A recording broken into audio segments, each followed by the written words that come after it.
Terima kasih Pak Desa. Assalamualaikum warahmatullahi wabarakatuh. Selamat sore, salam sejahtera bagi kita semua. Baiklah, agenda kita sore hari ini, KPK akan melakukan rilis terhadap penetapan tersangka pada perkara pemberian fasilitas kredit oleh LPEI. Perlu saya jelaskan sedikit bahwa KPK telah melakukan penyelidikan terkait perkara pemberian fasilitas kredit oleh LPEI ini pada bulan Maret tahun 2024. Kemudian per tanggal 20 Februari 2025, KPK berdasarkan keputusan pimpinan nomor 308 tanggal 20 Februari tahun 2025 dan berdasarkan surat perintah penyidikan nomor 08 tanggal 20 Februari 2025 telah menetapkan 5 orang tersangka terhadap dugaan tindak pidana korupsi terkait pemberian fasilitas kredit oleh LPI khususnya kepada PT Petro Energi. Adapun 5 orang tersangka ini terdiri dari 2 orang yaitu direktur dari LPI dan 3 orang dari PT Petro Energi atau PTPE. Adapun kelimanya yaitu 2 orang dari LPI adalah inisialnya DW, Direktur Pelaksana LPI, kemudian AS, Direktur Pelaksana LPI. Kemudian dari PT Petro Energi, yang pertama adalah JM merupakan pemilik dari PT Petro Energi, kemudian saudara NN adalah direktur utama, kemudian direktur keuangan saudari SMD.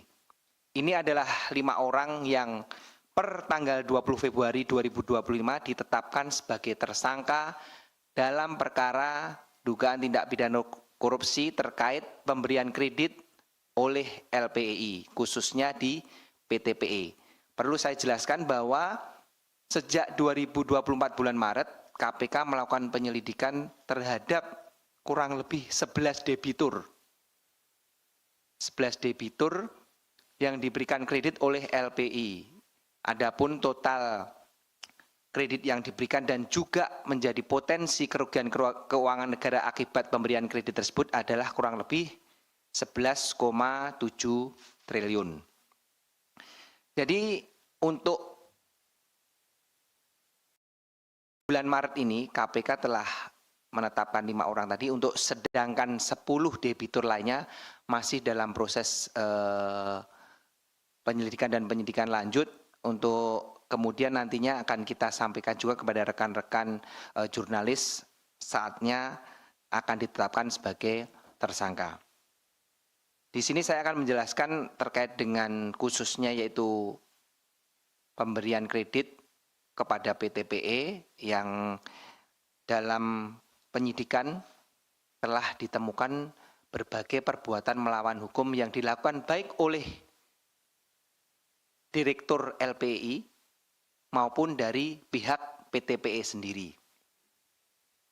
Jadi ada beberapa hal perbuatan-perbuatan melawan hukum yang akan saya jelaskan di sini. Sebelumnya juga akan saya sampaikan bahwa PTPE ini menerima kredit dari LPI sejak Oktober 2015. Jadi kreditnya sebesar kurang lebih 60 juta US dollar atau kalau dikuruskan kurang lebih 900 miliar rupiah. Nah, ini dibagi menjadi tiga termin pemberian, yaitu kredit pertama di tanggal 2 Oktober 2015 kurang lebih 297 miliar rupiah.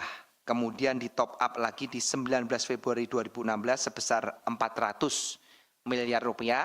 Kemudian di top up lagi di tanggal 14 September 2017 sebesar 200 miliar rupiah. Jadi total kurang lebih 900 miliar rupiah atau dikuruskan dalam USD kurang lebih 60 juta USD. Adapun perbuatan melawan hukum yang telah kita temukan terkait dengan pemberian kredit kepada PTPE tersebut, yaitu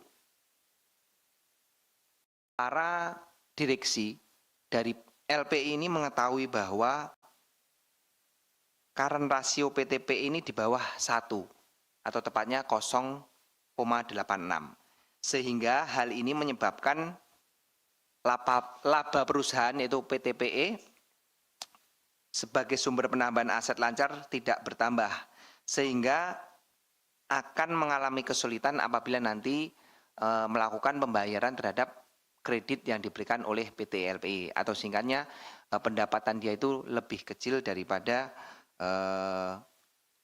tanggungan yang harus ditanggung kepada kepada LPI. Kemudian direksi LPI ini tidak melakukan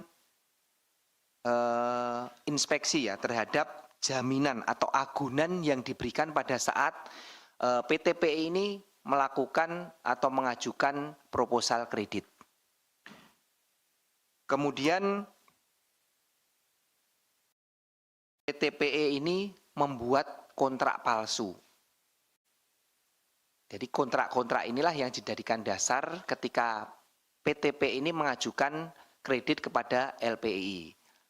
Nah, hal ini diketahui juga oleh direksi dari PT LPI karena mereka tidak melakukan pengecekan, bahkan membiarkan ketika kredit pertama yang sebesar kurang lebih 229 miliar tadi itu tidak berjalan lancar, seharusnya dilakukan evaluasi kenapa tidak lancar, dan ini sudah diketahui dan sudah diberikan masukan oleh pihak analis ataupun bawahan dari direktur. Namun para direktur tetap memberikan kredit kepada PTPE walaupun kondisi tersebut sudah dilaporkan dari bawah bahwa sebenarnya PTPE tidak berhak mendapatkan top up sebesar 400 dan 200 miliar setelah pengucuran yang pertama. Namun ini tidak diindahkan oleh para direktur yang mempunyai kewenangan untuk memberikan persetujuan terhadap dikeluarkannya kredit tersebut.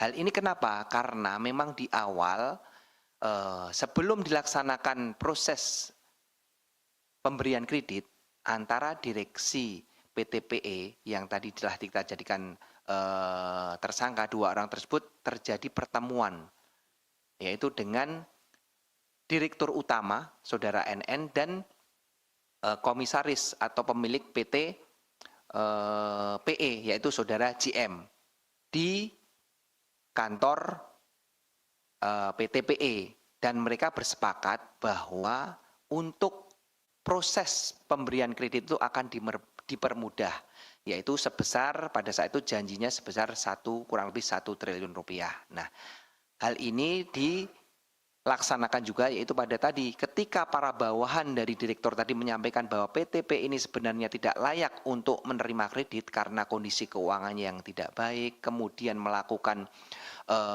pemalsuan kontrak, tetap tidak diindahkan namun tetap di top up kreditnya oleh para direksi ini yang mempunyai kewenangan memberikan persetujuan pengucuran kredit.